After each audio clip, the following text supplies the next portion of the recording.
Okay, so let's use the smart objects part, object parts. What's the next thing that you want to create? Because because the following two parts building up this unit is the seat itself and the kind of the hard plate here, and that there's the hard plate and the kind of pillow or something like that. So this is something that you can create with the smart objects part. How that works? First things first, you need to decide either you create something vertical or horizontal, and then based on that main orientation, you can start going with. So, for example, if this is a seat of a chair, if this is a plate or kind of like a soft part of the mattress of the bed, you will start with this. But if this is a backrest, if this is like the sidearm or something like that, you will use the vertical option. So you look at the furniture and you can decide which item would be better to model. That takes some practice, but now we are showing you all the tools that are available so that that way you can decide. Yeah. So and after you have to select and set the size of this whole thing. The width is actually it's called profile width. Why is that? Because actually the software is building up this unit based on 1, 2, and 3 profiles. You can see them highlighted in red. And let's just quickly go through these and to better understand what happens. There is this. Let's start with this one because now this is the most definitive. If I select another cross section, if I design new cross section, this is how the object basically will look like. I can go with this or this. I think this time I will go with this frontal profile 01 because this is just a simple rectangle. And by the way, it's called frontal profile because many times you will use it vertically, and in that case it's a frontal profile, but it's a horizontal profile now.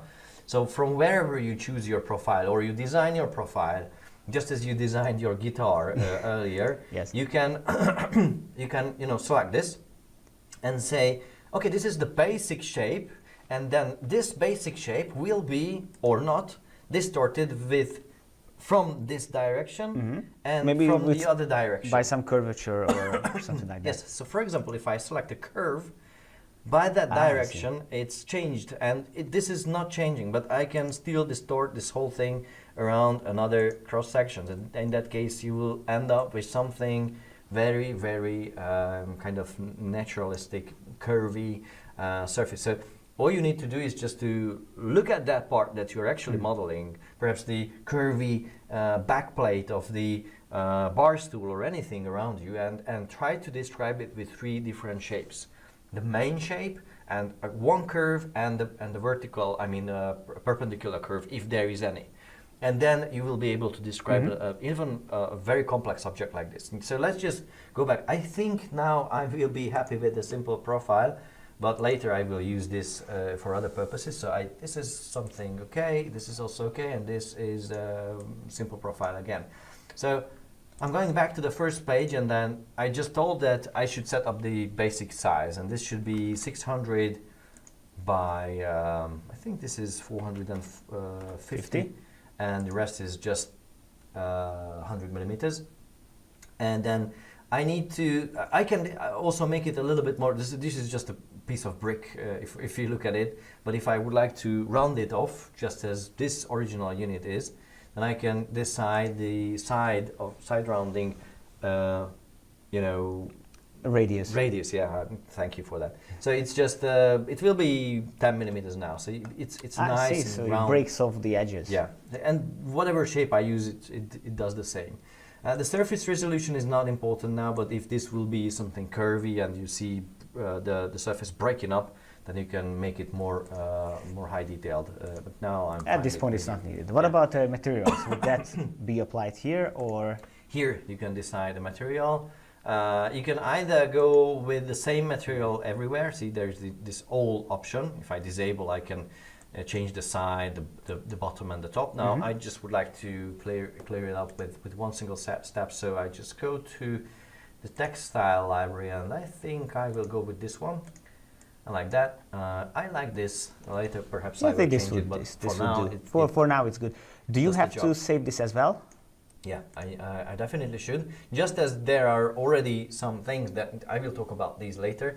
So I will just save it as one single item, and then I just use the save as and say this is the heart plate or something like that.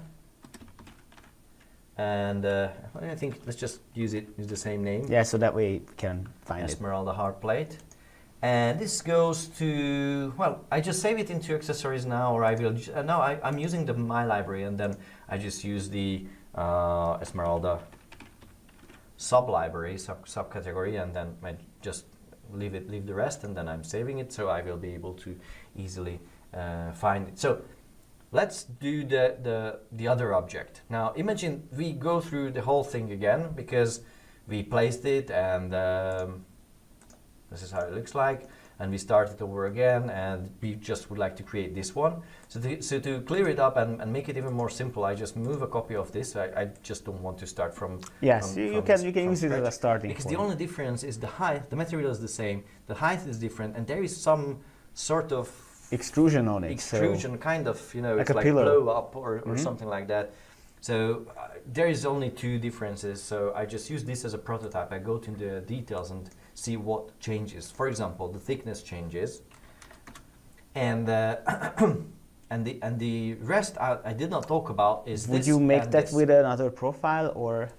Well, if I make it with another profile, then I cannot make it kind of blow up here and at the same time here, because the curve is only on one side. Yes. So if I would like to do that, there are these things called effects. As you can see, there are several effects that you can apply on one or the other side. This is the top and the bottom side. So what happens if I select the pillow effect? And I say, okay, let's just affect the full area, the full surface here. And I think the padding depth is, let me just use my cheat sheet here. It should be a little bit larger. And let's just add it here. See, it's blowing it up. And then I can do the same thing at the bottom here. And let's just do the same thing. Well, it's just 10. It's not enough, yes. So let's just change it furthermore. And then this is what I get. And then now I can combine this with the other one and with the legs and build up a furniture. Just, I should not forget to save it. I do not want to overwrite this, so I just save it as a new one. And this should be the Esmeralda pillow. So to recap, the way it works is that you have to design a basic element, and then you are just going to add the effects. Yes. To make it puffed, and eventually you combine all the elements together. How does that work? Well, if you would like to combine these things, let me just save it. So this will be the Esmeralda pillow. I have Esmeralda legs. I have Esmeralda heart plate, and let's combine these together. So these are the units building up this whole thing now. And if I use the smart objects and the assembled object, I can assemble an object. I see. Based so on you just pick the parts, and it puts it together. Yeah.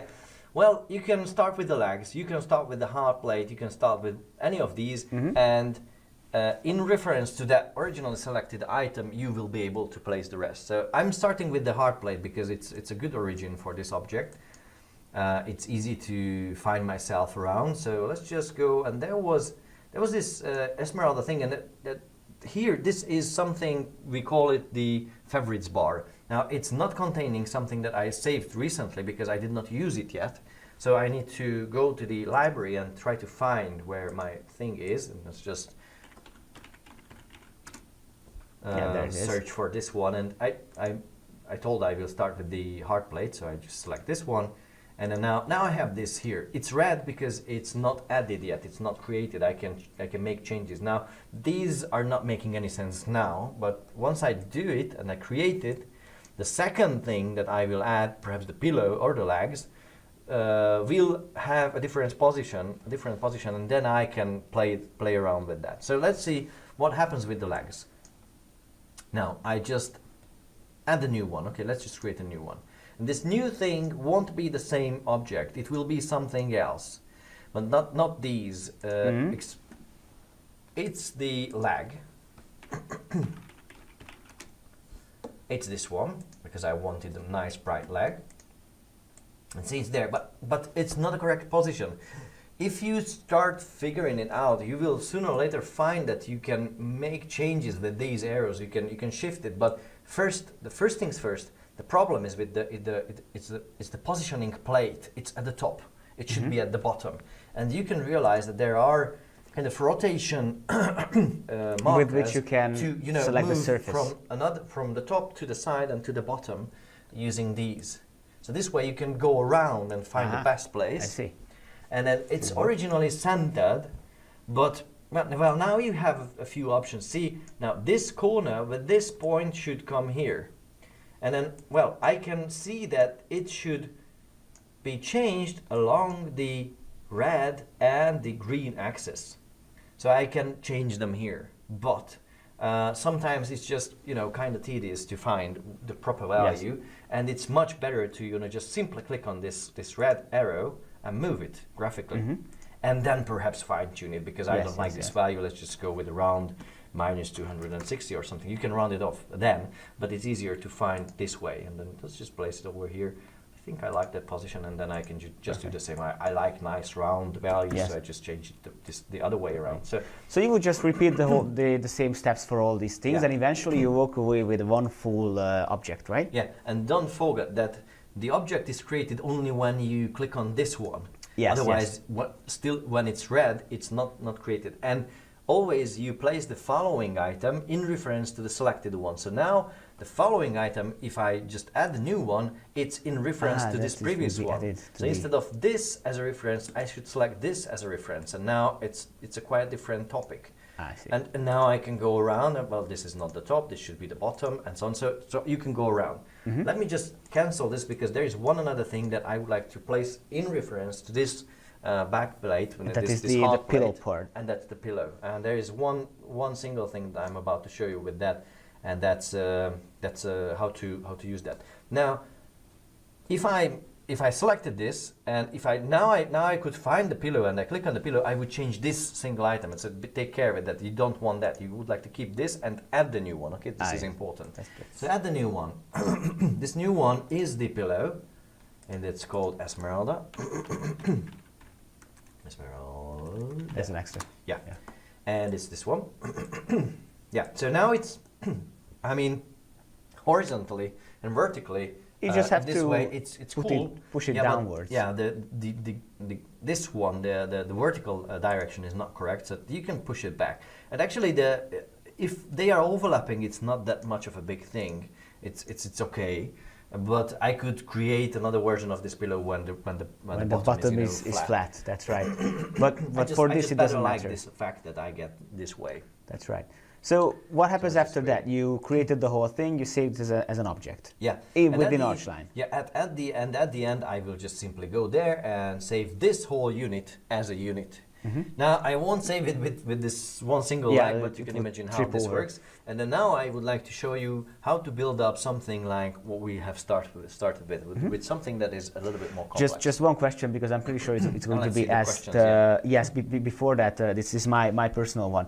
What happens if you have an existing object from another library? You can use that in the assembly as well, right? So if you have a furniture leg downloaded from the 3D warehouse, for instance, you can use it here too. Yeah, it's important. You don't have to model everything piece by piece. And we suggest that if you can find it, then don't waste your time. For example, like the classic Chesterfield armrest, if you can find it in a furniture, just break it down, rip it off, save it, and then you just snap it to the side of your furniture. That's right. So this way you can do that. I see there was a question. Is there a way to write protect models in the library so no one can accidentally save over a model? Meaning that if, for instance, if I want to save this, I don't accidentally overwrite something that you already have here. Well, if we use the same identical ARCHLine license in the same computer, and I'm going off the office, and you come here and you want to overwrite it, we cannot protect it. It's just, you can do that. Yes. But if this is created separately, even if it's with the same name, the software will understand that they are two different objects. It will be a little bit difficult because you will see two objects with the same name. But if they are coming from different sources, then the software won't, mix them. There are a few issues, few scenarios when it could happen, but mainly the software is protecting your project by not overwriting things simply by their names, because in this case if I create something named table and then I download something, or I just load your project and you obviously will have something called table, yes. I would lose the whole thing. That's and right. the same thing happens around with the profiles and the models and things like that. Everything that is created is identified individually, but not by their names. Perfect. From the side of the software. I hope this is an answer. I hope that was an answer to the question.